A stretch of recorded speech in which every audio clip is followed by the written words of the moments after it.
First off, Seeker it's lighter, it's brighter, it has better camera, better battery. So we took a lot of steps on the hardware side that we're very excited about, but we also have a handful of software optimizations and updates. So we've built our own wallet with our friends at Solflare called the Seed Vault Wallet, and we're also making a bunch of exciting improvements to the dApp store, including better rewards tracking, better discoverability of apps, and support for web dApps. All right, welcome back. I'm joined by a very humble phone salesman, Emmett from Solana Mobile. How are you doing? Hey, doing well. Happy to be here. Thanks for having me. Yeah, very welcome. I'm just saying, if anyone's familiar with Fred again, Emmett looks like he's squatting in Fred's apartment on the roof there. It looks like a I great do. setting. As soon as we're done, there's a set waiting for me. Awesome. So, I don't think we bumped into each other across the conference circuit, and I just want, as soon as I kind of seen the drop with what you guys are doing with Seeker, I messaged the Solana Press team immediately. I was like, right, please, can we have someone on? And then, fortunately, I've got managed to have you on, Emmett. So, can you just fill me in, because it felt like across Token, we were there for the full week. Across Breakpoint, this was like definitely, I'd say, top three announcements across the board. So can you kind of fill us in high level of what's been going on with Seeker, and then I just want to pick the bones out of it across the rest of the Sure, conversation. happily. Yeah. So Singapore was great. It was a good opportunity for us to share with the world what we've been working on, which is Seeker. So, uh, roughly at the start of this year, we launched a campaign that we were at the time calling Chapter Two, which is basically an invitation to the community. For folks who had either been a part of Saga and were excited to jump into whatever was next, or for those that missed it, we wanted to open it up. And we asked the community if there was enough interest. And we said, if we get to 100,000 pre-ordered devices, this is a go. We hit that really quickly, a matter of a few weeks, and Seeker was born. And so at Token and at Breakpoint, we shared a little bit more about that. So Seeker is our second device, again, formerly known as Chapter 2, now called Seeker. It's another Android flagship device that's going to feature all the great Web3 hardware software integration that we brought to the market the first time around.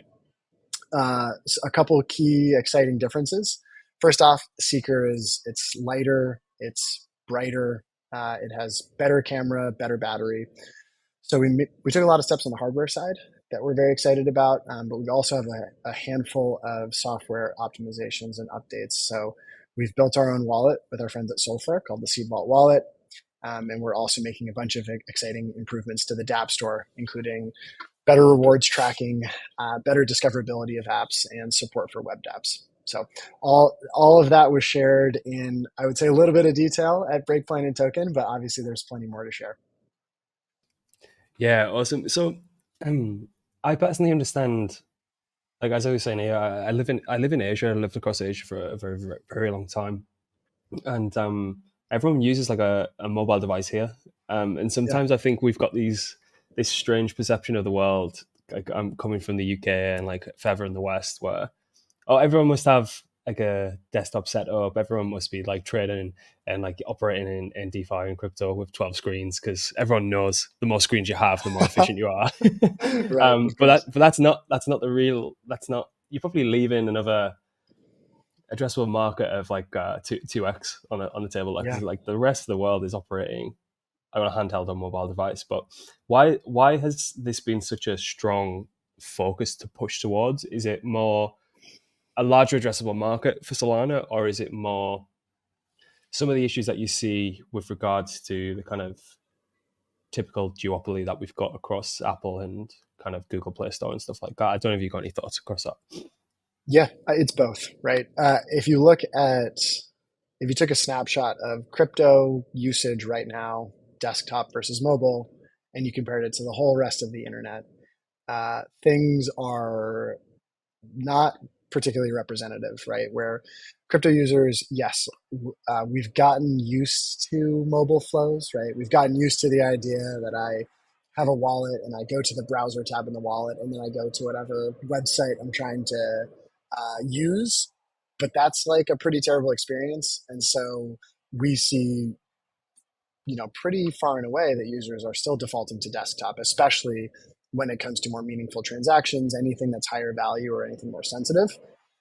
So on the one hand, it's like we know that the user experience that comes with mobile needs to improve so that when people are taking their phone on the go with them and they're using Instagram or Telegram or whatever it is, they can use crypto dApps in the exact same way, in the exact same context. They can take advantage of things like cameras and sensors and GPS in a way that they haven't been able to so far. So we know that that's from a user experience and an expectation perspective where things have to go.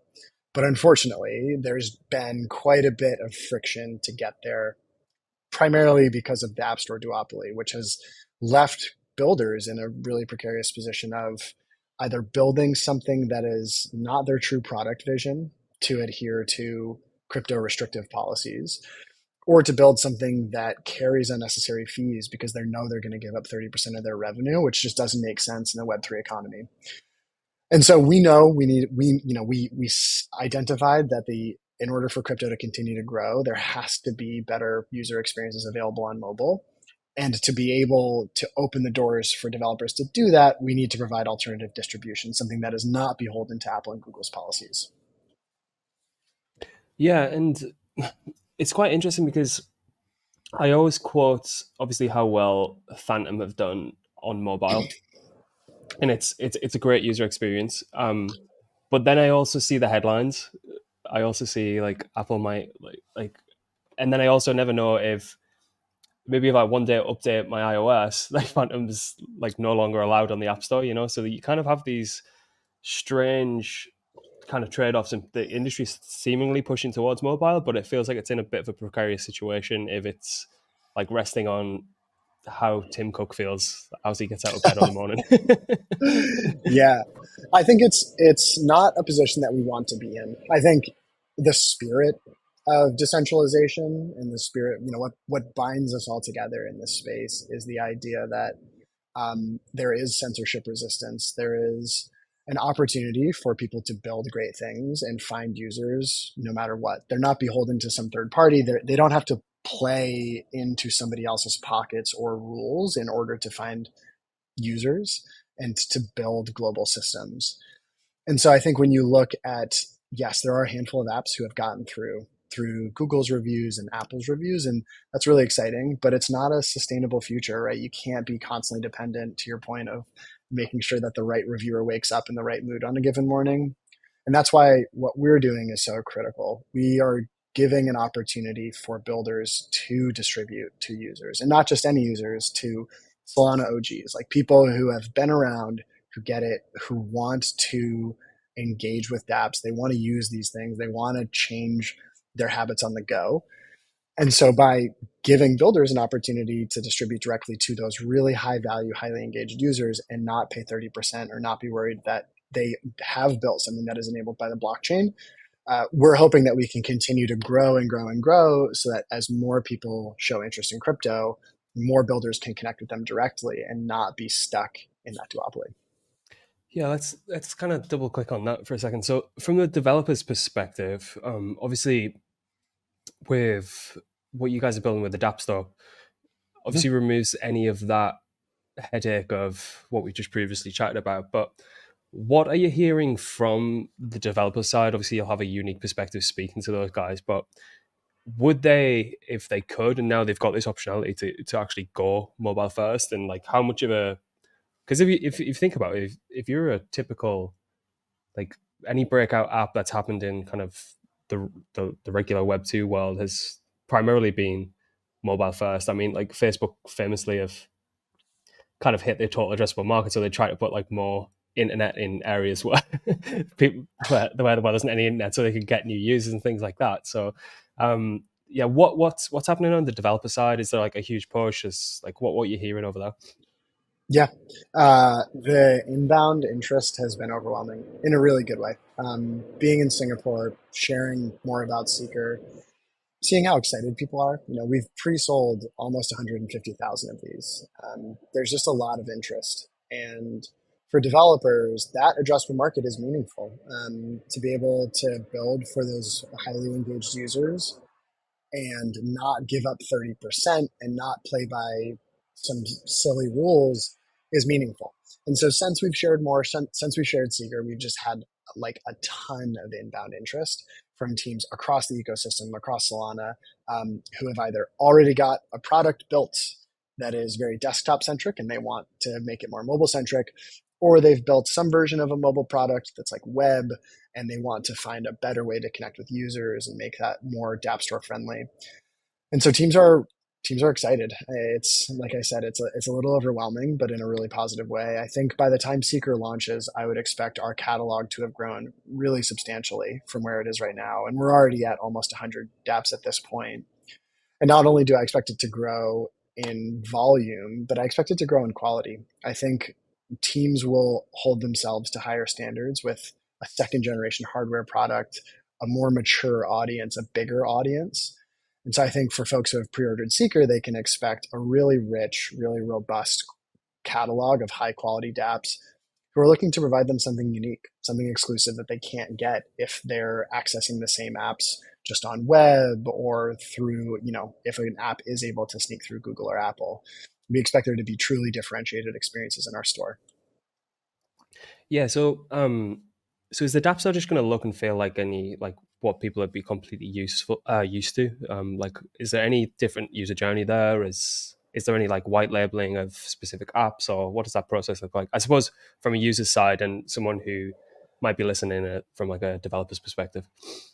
Yeah, it'll look and feel and work like an app store that anybody would be familiar with in the sense that there's a catalog. And as a user, I can search, I can navigate, I can discover what might be relevant to me and then download it, get updates, uninstall it if it's not working for me anymore. All of that will still be there, just like any other app store. But there are some pretty critical differences. First and foremost, obviously, from a developer perspective, you're connecting with these users and you don't have to pay anything. You're not mandated to use any sort of payment protocols. Like you build what you want and you connect with users. From a user perspective, uh, there's going to be quite a bit of rewards programs that these builders are enabling, right? And so if you think about it, if I'm a builder and I'm expecting to have to give up some amount of revenue, I kind of have to price that in. I have to think about that. If all of a sudden I can connect with users directly and I don't have to pay those fees, well, I can take whatever I was pricing in and turn that into value and just return it right back to the community and start to get the flywheel going. And so one of the things we saw with Saga was a bunch of teams stepped up. They said, we see the opportunity. We see how valuable these users can be. In addition to building great experiences for them, let's start to return some of this value to them so that we can help build habits and we can get people starting to see the opportunity and get that really turning. And so I think when it comes to the next iteration of the dApp Store, it'll look and feel like an app store, but there's going to be a whole boatload of rewards programs. And importantly, we're building in features to help users keep track of all those rewards. So we want users to be able to see all of the rewards programs that they're taking a part of, whether those are like DePIN, passive earning, whether those are more active opportunities. The dApp Store is a home of great experiences, but also this phone is a rewards magnet. And so being able to like see and discover that in one place is going to be really critical for us with this next App Store. Yeah. So on that, there was obviously it kind of got crazy for a second with the rewards that were kind of getting distributed on Saga, and everyone was going kind of crazy for it. Um, for people who are, I don't know, they might have been living under a rock or whatever. Like, can you kind of like give us like some anecdotal stories of what happened with Saga? Not to say that that's going to lead into exactly what will happen with Seeker, but it kind of sets a scene of what's previously gone by. That makes sense. Yeah. So with Saga, we launched that in the depths of a bear market, and sales were slow. There was definitely an original cohort who just like instantly got it, right? They were like, oh, I see the vision. I know I can have a better mobile experience. Like this is my opportunity. But it was a tough market and it took some time. And then as we moved into the tail end of 2023, two things happened. One is the market started to turn around, right? People who maybe uh, had taken part in certain rewards programs, all of a sudden those rewards became more valuable, and more teams were signing up to build great products and build great experiences. And so what we saw was a bunch of users started being rewarded for the fact that they had Saga and they were using these apps. And then that pile of rewards kept growing and growing and growing to the point where users or non-users couldn't help but jump in. And so all of a sudden we sold out 15,000 Sagas in a day. There were none of them left in inventory. Um, and so as we look to chapter two, as we look to Seeker, I think we can expect to see really similar patterns where teams are vying for Seeker's interest and attention. And so for folks who do have the Seeker Genesis token, these teams can say, oh, we think you're a high value user. We really want to bring you in. We want you engaging with us. So we're going to offer you incentives, exclusive rewards, et cetera. And so, I don't know that we'll sell out phones in a day like we did with Saga because of the rewards programs, but I do expect it to be a big part of what users come for, even if the experience is what they ultimately stay for. Yeah, awesome. And obviously, there's this kind of exploding DePIN sector on and in the Solana ecosystem. How much kind of inspiration have you guys at Solana Mobile taken from that? Because I suppose it definitely kind of is a DePIN kind of product, but there's so much that you can kind of take from some of the really success stories of the ecosystem. Yeah. DePIN's both an inspiration to us, but also really critical to our success going forward. I think when you look at DePIN networks and how they're able to grow through network effects, through bringing more users on, adding more value back into the network, bringing more users on, I think in a way, Saga and now Seeker have similar constructs, but also the use cases themselves are really critical. You've got your phone with you all the time, and it's constantly generating digital exhaust, right? There's sensor data and cellular and GPS and da da da da. The list goes on. Those things historically just kind of fall to the wayside, right? And so their privacy is critical. You want to make sure that if you're giving up that data, it's going to the right parties. But also, if you're going to give up that data, you'd like the value that it creates to be returned to you.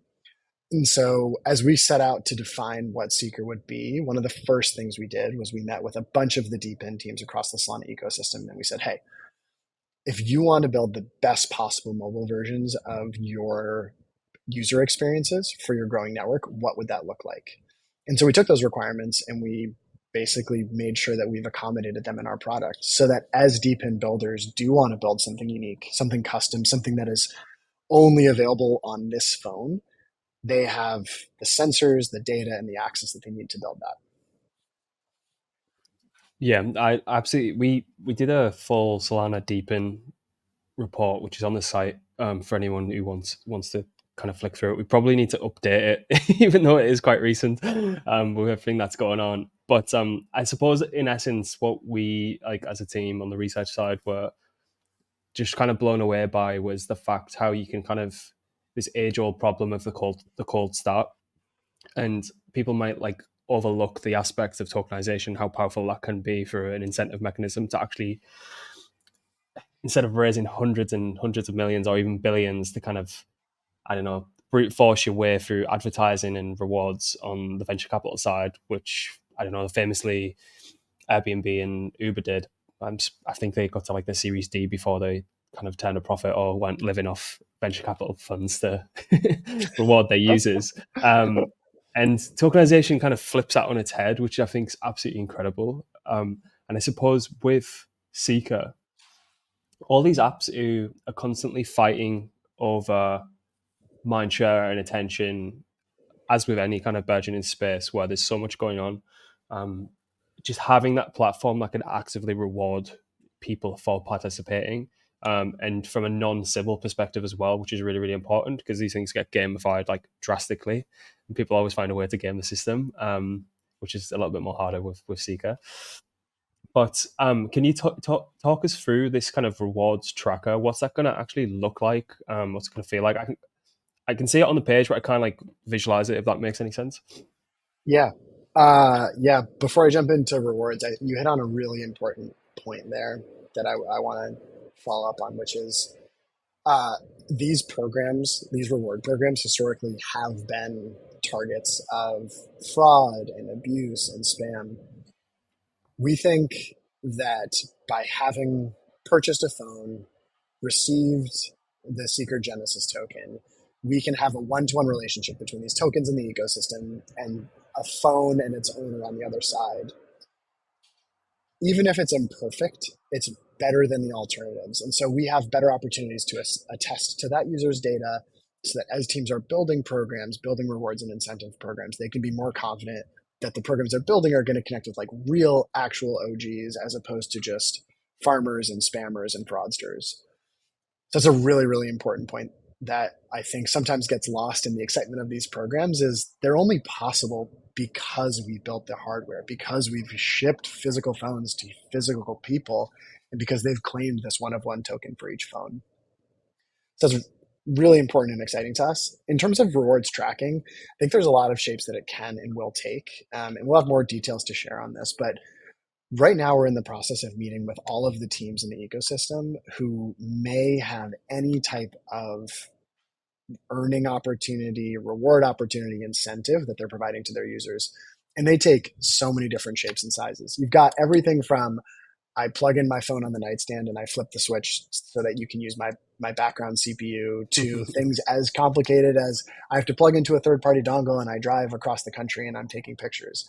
And your earning can fluctuate across those, or maybe I just open an app and like all of a sudden there's a reward program there because of my profile. So trying to accommodate to all these different programs is a really fun challenge for us. But what we want to make sure is that no matter what you're building and how you're rewarding users, and from the user side, no matter what you're engaging with and what you're generating value through, that you can see it all in one place, have it make sense. And so as you open your Seeker each morning, you can tell the story of the previous day in the same way that sometimes I'll check in and see like what my fitness, how many steps did I take or how many flights of stairs did I climb? Similarly, how many miles did I map? How many cell towers did I map? How much background CPU did I lend? How much AI model training bandwidth was I able to generate? And we think about it very much in the same context. So don't exactly know what it will look like yet, but we know what we're trying to accommodate and we know what we're trying to do for both our users and our builders. Awesome. Yeah, I'm an absolute slave to my Strava and Garmin apps Uh, currently. yeah, So if there's any way I yeah. can get paid to move away from those, that'd be great. Okay, we'll keep that in mind. I finished a run earlier today, so I feel you there. Just the constant refresh, see if anybody's liked it just yet. um, what? How hard is hardware? You hear the It's stories. Like, is it like just why is it really difficult? uh, it's really hard. Yeah, it's really hard. It's a really hard problem for a couple of reasons. One, I think probably most importantly, with software, you can ship an MVP and then get some feedback and make some improvements and then ship some, get some feedback and ship some improvements. And the cadence that you can continue to improve your product and sort of like the minimum viable version of that is much lower and the cycles are really quick. Now that's not to say you can't constantly be shipping phone software. You can, right? Like hardware software, we do our best to make sure we're providing all sorts of updates. But the hardware itself is as close to a one shot as you get. And so defining that and making sure that you know who you're building for, why you're building it, that you're at the right price point, that the hardware is capable of what you need, that it hasn't become obsolete by the time you ship it.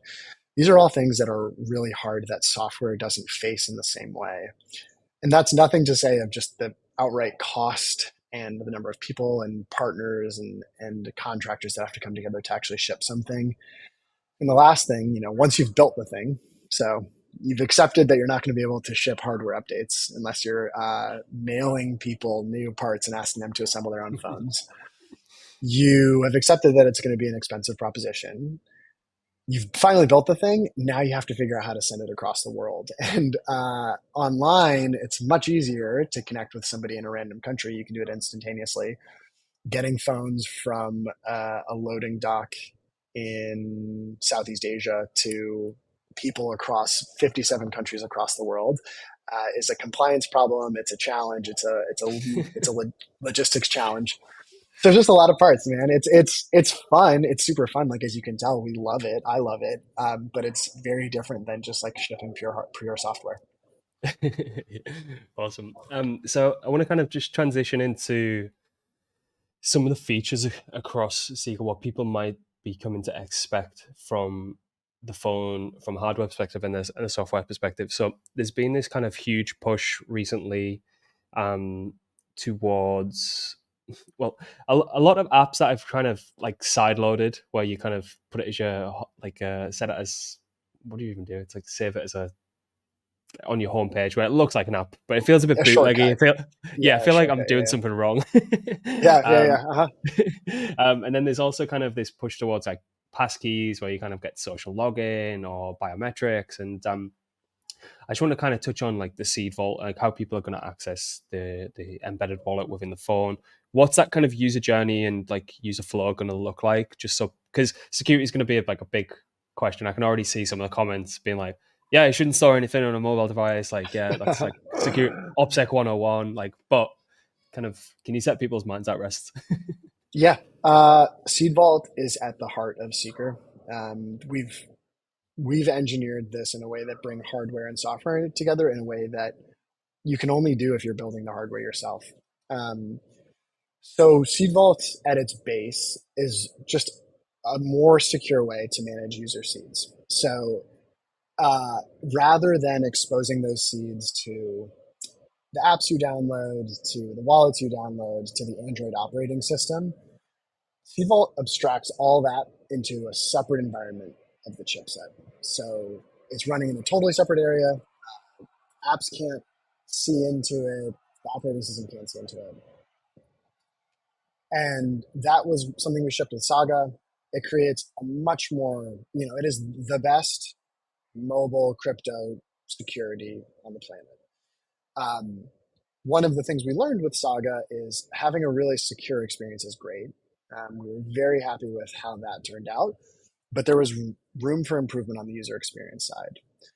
And so, in addition to being able to have your seeds through other wallets protected by Seed Vaults, we've also decided to build our own wallet, which we call Seed Vault Wallet. So, we're building that with our friends at Soulflare. Seed Vault Wallet is the best way to supercharge your Seed Vault experience. We're taking all of what we believe to be the best patterns for a mobile wallet and putting them all into a single place. So, from a user experience and user journey perspective, it will feel much more akin to the existing payment apps you have on your phone, where a double tap of the power button and the fingerprint that's on the power button can sign a transaction, and a little bottom sheet comes up, you double click, and it goes back down. It'll feel very familiar to some of the great payment innovation that's happened on the Web 2 side of things. But one, it's Web3, and two, it's the most secure crypto mobile experience on the planet. You've just kind of triggered something in my head that I didn't previously think about, but how much does this unlock blinks from a mobile perspective? Yeah, Blinks are a super exciting innovation in the space. I think the fact that you're able to bring Web3 experiences everywhere across the internet is truly, truly exciting. Exactly how that manifests itself on mobile, I think there's still a lot of work to be done. We're fortunate in the fact that the teams who are building Blinks are innovating at a breakneck pace, and that in addition to the wallet that we're building, the other wallet builders in the space are thinking a lot about how Blinks can manifest. And so we don't have an exact here's what Blinks will look like just yet, but we know that as more and more builders are thinking about building quick actions that are accessible from everywhere, we want to make sure that a user's mobile experience matches their desktop experience. So it's Awesome. going to come through some combination of wallets working closely with Blink builders. Yeah, hopefully we'll have more to share on that soon. Okay. Um, so the Seeker Genesis token, what is this like? Is it an actual token? Is it transferable? Like, what does this look like? Is it built in? Yeah, it's a soulbound token that you claim when you boot up your phone. So one of the things we did with Saga was when a user went through the whole onboarding flow and they opened up the dApp store, we greeted them with the opportunity to claim this Genesis token. And that ended up becoming the VIP membership to all of the great stuff happening in the dApp store. The same will be true of the Seeker Genesis token. So as a user, I set up my phone, I've got my Seed Vault wallets all set up. I claim the Genesis token, and then all of the great apps building in the dApp store say, okay, as soon as you connect a wallet, I recognize that this user is a Seeker user. I don't need to actually see the device. I just know that this is a person who has this phone. Um, And so those will be one-to-one, and they'll be locked, soul bound to your wallet. Awesome. That makes sense. And there was probably should have brought this up at the deep in part of the conversation, but there's been a million and one kind of integrations and features and collaborations across the ecosystem, but one that kind of primarily stood out was the Helium, and was it 4 months free roaming for basically everyone who gets a seeker. Yeah, so anybody who's in the Helium Mobile coverage area will get 4 free months. We're working closely with them. They've got a bunch of exciting stuff coming next year, and so we're working to make sure that as their network continues to grow, that seekers across the globe will have opportunities to take advantage. But yes, right now the plan is for 4 free months, and then there will be a handful of exclusive earning opportunities. So, like I said, as that network grows, there will be mapping and earning opportunities that you can only do on Seeker. Do you think with, I suppose, how much this opens a design space for developers, do you think this lays a bit more of the foundations for more consumer focused apps?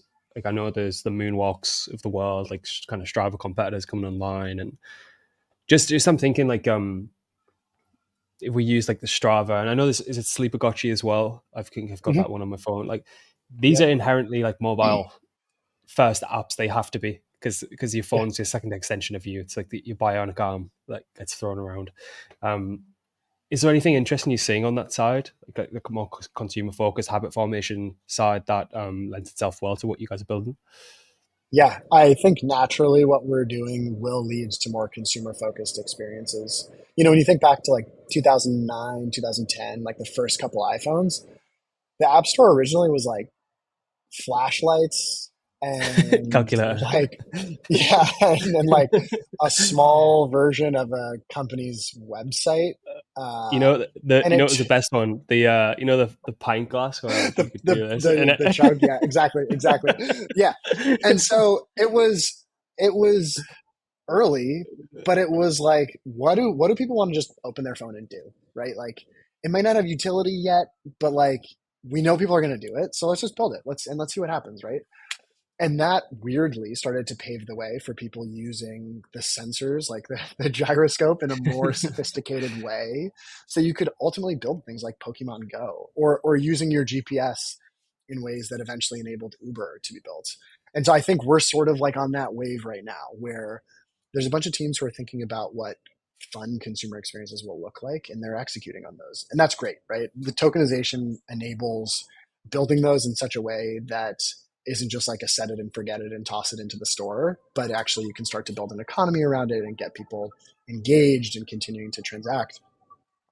I think that will just continue to extend. I think there's going to be lots of teams building very consumer centric products to the point where I think we'll look back at some early mobile Web3 experiences and laugh at them in the same way we do those early calculator apps and the spam flashlight apps and the chunk of beer apps. I think we're like right on the precipice. I think a lot of teams are really starting to take a much more product centric approach to their mobile experiences. Awesome. There's probably a million actual apps in the graveyard that just couldn't get over the cold start problem. That like with a bit of reimagination and a bit of love and care and a bit of a community built around it with tokenization incentives, that could really do something quite impressive. I think.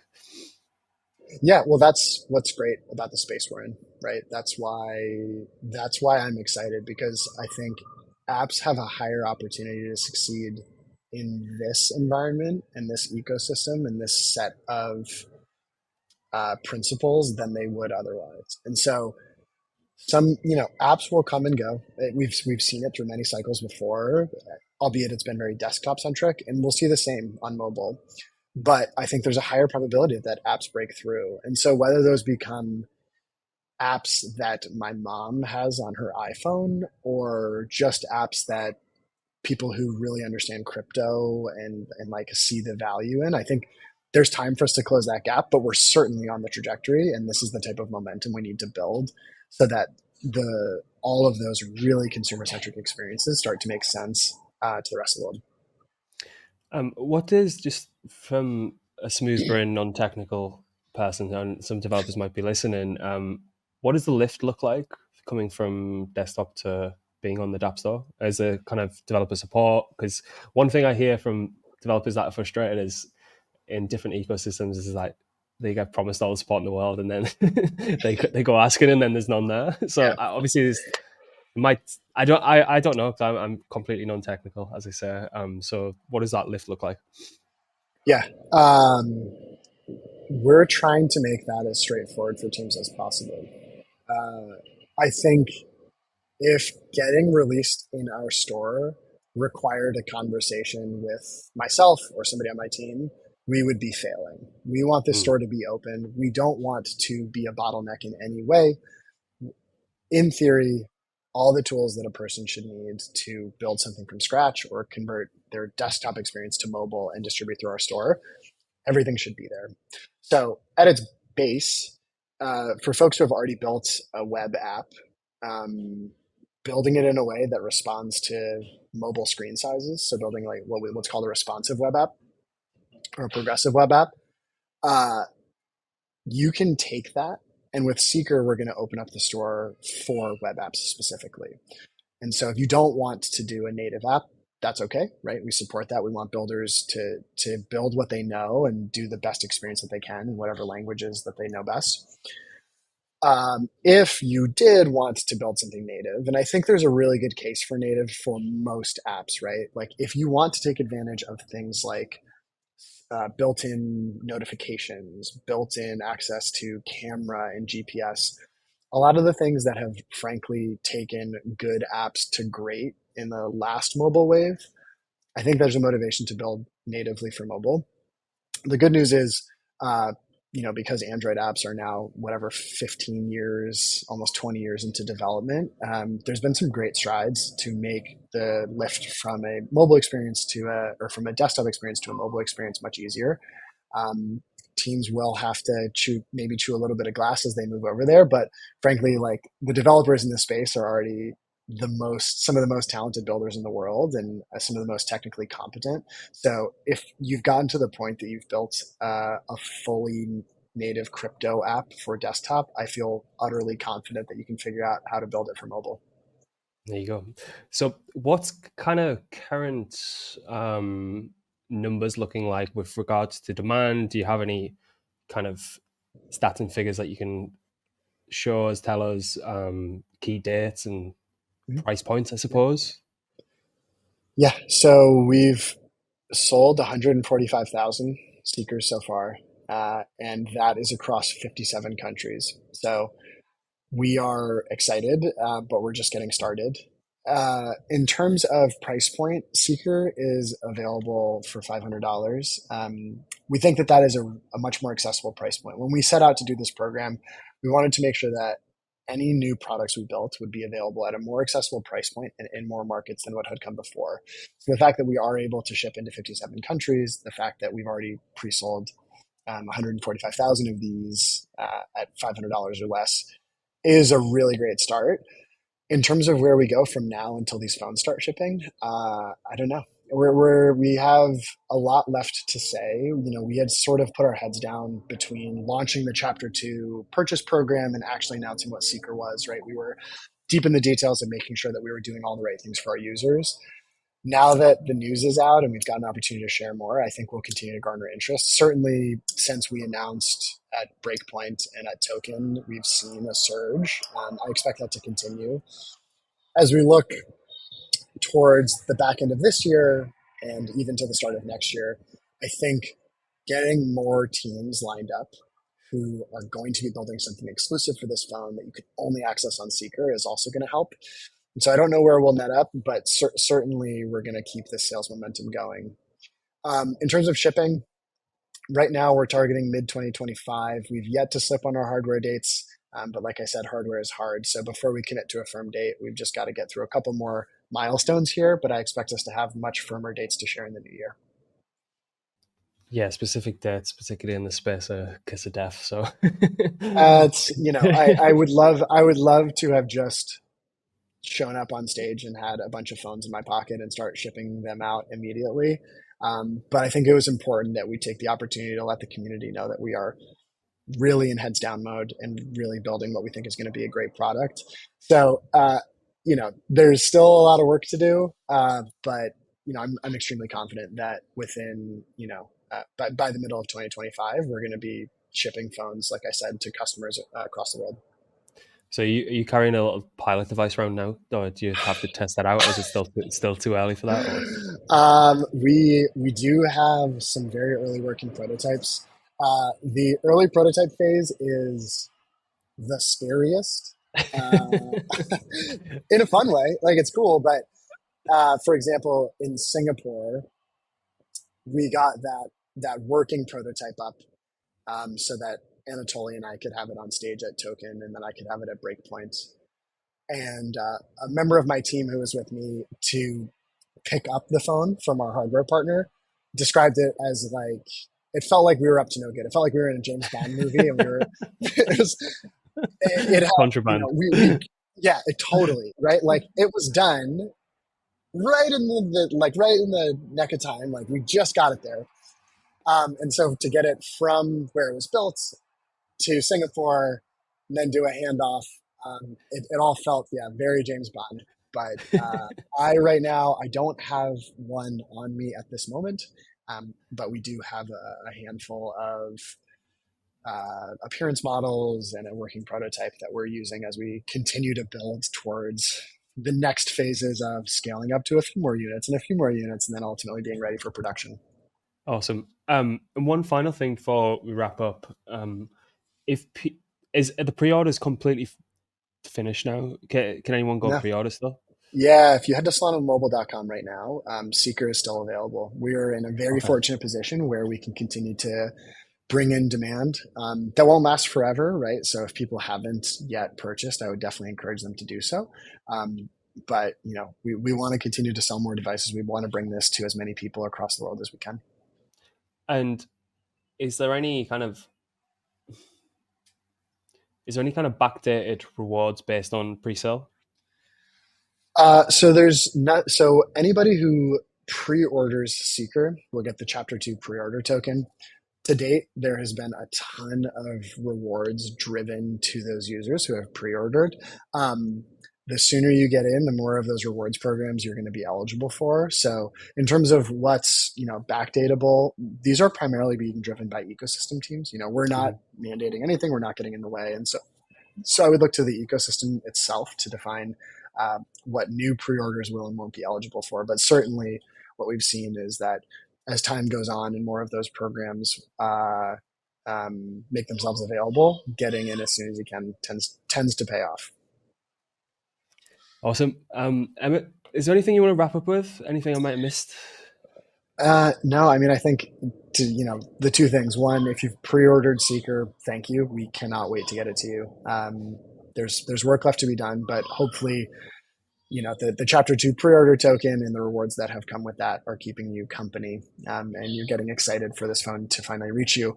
And for those of you that haven't, I would suggest going to pre-order it. We're going to deliver a great product at a great price, and it's going to become a rewards magnet and a portal into all of the great Solana experiences that are being built, and really help define what this next wave is in terms of great products on the network. Awesome. Well, I'll leave some links in the description if anyone. But Emmett, thanks so much for your time. I think see the sun's going down behind you, so it must be getting late. If there's any updates that you guys want to jump back on, please just let me know. Always happy to host. Would love to. Yeah, and thanks again for having us. Awesome. So, ladies and gents, if you're not subscribed, I've retaken over the Blockmates YouTube channel. I've kicked Jerry off onto a Blockmates Orange, so I'm going to be here. You're going to be sick of seeing my face. Please give us a like and subscribe. There's a drastic amount of people who watch this all the time who don't subscribe, so please do us a favor. And we'll see you next week. Nothing here is financial advice. It's for entertainment and educational purposes only. Always do your own research or speak to a financial advisor before making any investment decisions.